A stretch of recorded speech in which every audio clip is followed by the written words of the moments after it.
Hello, my name is Jim Gurman and welcome to today's episode of Kilimanjaro. Today we're going to be taking a look at two different Milwaukee cordless drills. So we're going to be looking at these M12 drills, that's the 12 volt, the smaller drills that they make.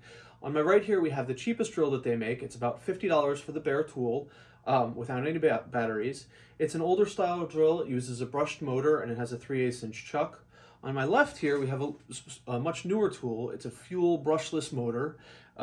It's also got a 3/8 inch chuck, and it's about $170 for the bare tool. So there's quite a big price difference there, and part of that is due to the brushless motor that this comes with. But it also has a neat feature about these removable chucks that are on here. So you can take this drill chuck off that you might normally be using, and then right behind there is a hex feature, so you can put your hex bits in, and that just slides in there, and there's a little magnet to hold that in place. So they're reasonably firm, but if you want a firmer grasp on it, it comes with this nice bag. I got the kit version, so it comes with a charger and an extra battery. So if you want a firmer bit, you've got this other hex collet that you can put on there. So these just slide right on. And then this one, you can just slide that in, and now it's not going to come out. So you can take that off. Now, if you've got to get kind of around a corner or in a tight space, you can put a right angle attachment on here. And then if you want to get really up close and tight something, you can use this offset adapter here, and that can go onto the base thing, or you can even put it on to the right angle attachment just like that. So these are some kind of useful tools to have. These all seem really nicely made. This one I think is plastic, but some of these other ones are metal. So this one here is metal here. So that's really nice. And they seem really well put together. So today what we're going to be looking at is, are these features worth it? Are these extra kind of, I'm not going to call them gadgets, but are these extra attachments very useful? And are there any differences between these two besides for just the attachments that this comes with? So I'm going to be looking at how much power and how much torque does this put out, and then the ergonomics of it as well. The big thing on the ergonomics side is this kind of weird handle. This is kind of your traditional style here. This handle, so I'm right-handed, so instead of holding it down here like you would on this one here, right, you're going to hold that like that. This one here, you hold up higher, so your hand and wrist are in line with the chuck. So this seems like a better solution, right? If you're going to be pushing on something, if you're going to be drilling it, you want it all in line. So that's a nicer way to go. And then instead of having the forward reverse button on the side here, it's on the top here, and it's just an electronic button as opposed to a switch. So I actually don't particularly like the button up here. It's a little bit more awkward. I wish it was on the side, maybe up here somewhere or something. And the fact that it's a switch is a little bit nicer, particularly because the lock doesn't get in the way. It just flips right back from one to the other. And if you want to lock it, you just hold it down, and now it's locked. On this one here, the lock is in the middle. So if you push it all the way one left, it's reverse, then it's forward. But if you get it stuck in the middle, or not stuck, there's a detent in the middle, then it's just locked out and won't do anything. I find this incredibly frustrating because it always gets stuck in there, and then I'm going to try, and I've got like the screw just on the end, and then I can't, it won't go. It's stuck in the middle because I always bump it. I also don't really know what the purpose of it is. If you don't want the drill to, if you want to put this in your bag and you don't want it to accidentally drain the battery, you just take the battery out. So I find that very frustrating, so I like that a lot better about the button being up here. I will say though, I'm not sure if you can hear it, the sticker or pad on here isn't perfectly attached, and it kind of pops up and down. It's really irritating on this. The last couple of features I wanted to mention on this one is really nice. They put a magnet right in here, so you can put your bits there, you can put screws that you want to hold there. Super convenient. I really wish they had done something like that on this. You could just sticky tape a magnet onto the end of this. Of course, it's not too big a deal. The other thing is the belt hooks that are on here. This one has a really nice big belt hook. This one has one. It's a little bit smaller, a little bit more difficult to use. Both of them can be switched to the other side. There's a screw where either one of them will mount on the other side if you want it on the other side. And then the last thing is the LED that's on here. So this one, the LED is pretty far down. It's got this kind of D shape here, so it has a little room that they can put it a little bit lower. Because it comes up at more of an angle, it's a little bit more useful than this one's, which is right up here. It's kind of shallow. The chuck always puts a shadow where you want the light to be. So a little bit more useful here on this for those couple features. They both have a battery indicator. It's exactly the same on both of them. 4 LEDs that light up.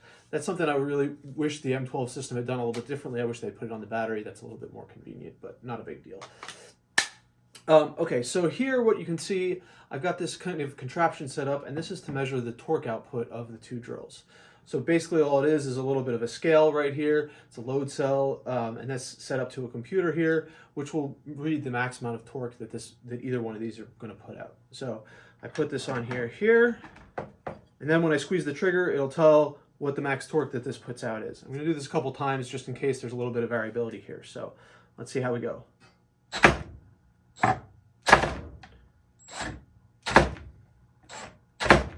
Okay, so you can see now that I'm in the low gear here, so the max torque that this one could put out was 118 inch-pounds. All right, I got the other drill on here now. I pulled the battery right out of this other drill, so it should be the same battery. It should be a very apples to apples test right here.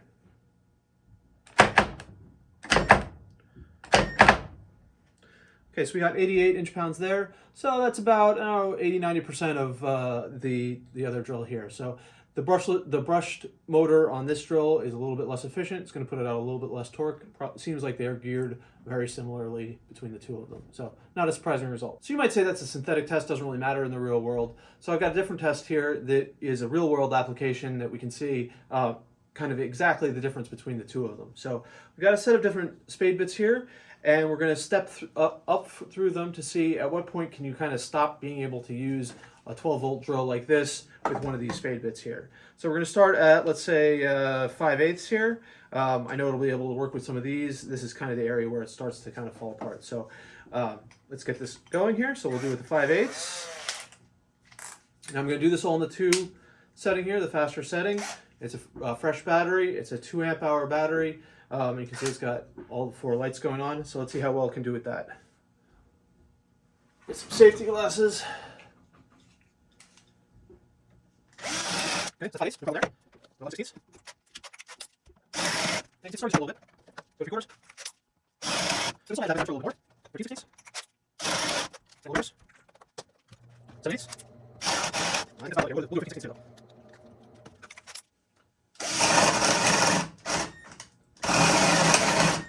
All right, so 15/16 is kind of an odd size, but you could probably manage if you needed to drill 1 or 2 holes, but that's really bigger than you'd really want to be using this drill for. So 7/8 probably the max. I really feel more comfortable saying 3/4. With 3/4, the drill didn't really struggle so much. So let's put this and the other drill here and see how it does. So we're starting to start with 15/16. See how it is? You can see we're slower, a little power, no problem. So step up, make 1 inch. So what you start with, we 1 inch, not a big deal. We want to make this one. So that is about the theory. All right, so 1 1/8, you could manage a couple holes if you really needed to. Not really what this drill is designed to do, though. Now, there's something that we don't usually talk about, but the smaller batteries actually have less power than the bigger batteries do. The more cells that are available, it's the lower resistance. These bigger batteries can put out a lot more power as well. Now, this is true on both of these drills. So if you need more power, you can always get a bigger battery. So this is the 6 amp hour battery right now. This is the largest battery that Milwaukee makes for the 12-volt system. So with this, you can see it has no problem with that bit. So you just put this one, this one,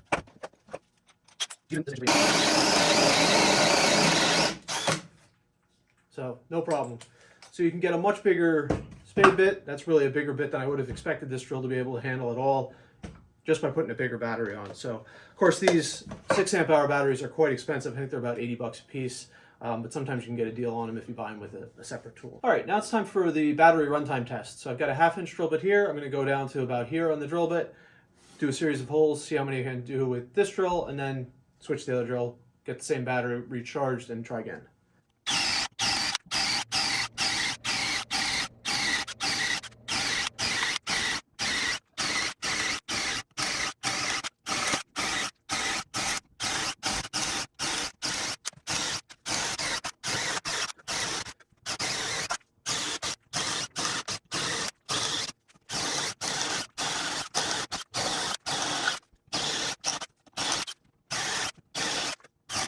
It's 47 holes it was able to drill. If I let it rest for a little bit, it would probably come back and be able to drill a couple more, but I think that's it for now. That bit is still very hot. So we'll switch it over and try the other one. All right, we've got that battery all charged up again. You can see it's on 4 again. So now I'll see how many holes this one can do.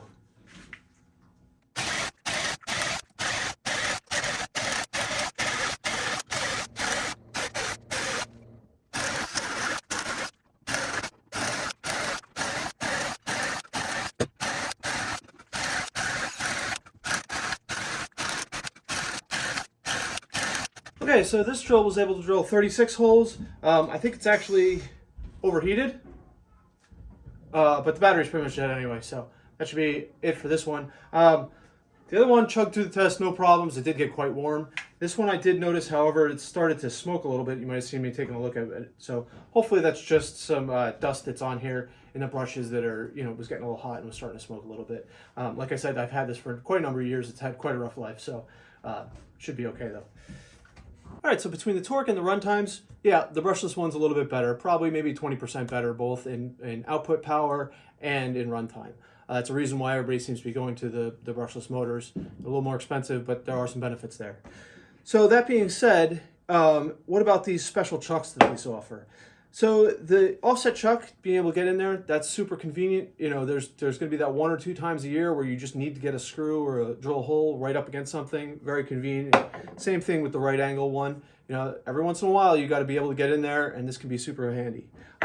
This one, like I said, I don't see a lot of point in for 2 reasons. The first is, there's already a hex chuck on there, and then for the other reason is, at this point most people are using an impact driver, not a drill, to be driving screws most of the time.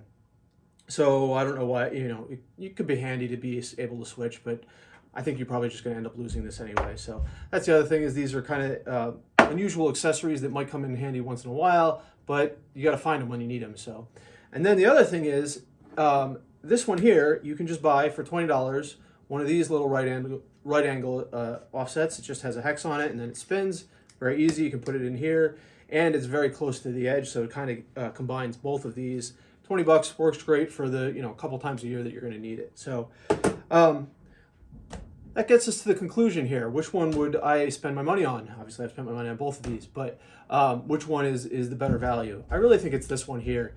It's it's a lot cheaper. It's almost $120 cheaper, and I think you would be better off taking that extra money and buying a bigger battery that would give you way more power and runtime on this one than this one has with its brushless motor.